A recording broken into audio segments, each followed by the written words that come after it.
বৈষম্যের বিরুদ্ধে এই বাংলার হিন্দু, মুসলমান, বৌদ্ধ, খ্রিস্টান সকলে আমরা এক এবং একে অপরের ভাই বোন। এই সকলকে মিলে আমাদের এই বাংলাদেশ, আমরা যে অসাম্প্রদায়িক সকল বৈষম্যহীনের ভিত্তিতে বাংলাদেশ গড়তে চেয়েছি, সেই বৈষম্য যদি আমরা ভুলে যাই তাহলে কি হবে?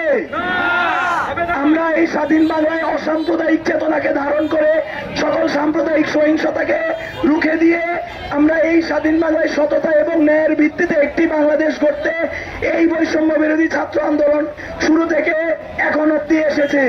আপনাদের সকলের কাছে অনুরোধ, আপনারা আশেপাশে যেখানে আছেন, মসজিদ, মন্দির, গির্জা, প্যাগোডা, যে যেখানে আছেন, আপনার সকল ধর্মাবলম্বী ভাই বোনেরা সেটা পাহারা দিবেন।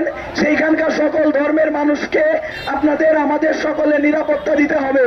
এই নিরাপত্তা, এই দেশটা শুধু কারো একার না, এই দেশটা আমার আপনার সকলের সবার। আমাদের অনুরোধ থাকবে, যারা এই যে সহিংসতা সৃষ্টি করছে তাদেরকে একটু থামানোর চেষ্টা করে এবং এই বদনামটা যাতে কিন্তু ছাত্র সমাজের উপরে যাতে না আসে সেদিকে সবাই লক্ষ্য রাখা।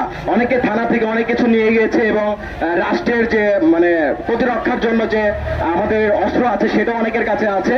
আমরা যার অবস্থান থেকে এর চেষ্টা করব এবং সেটা যাতে জমা দেয়, কারো যাতে ক্ষতি না হয় এবং এর উত্তরের জন্য আপনাদের সচেষ্ট সহযোগিতা চাই।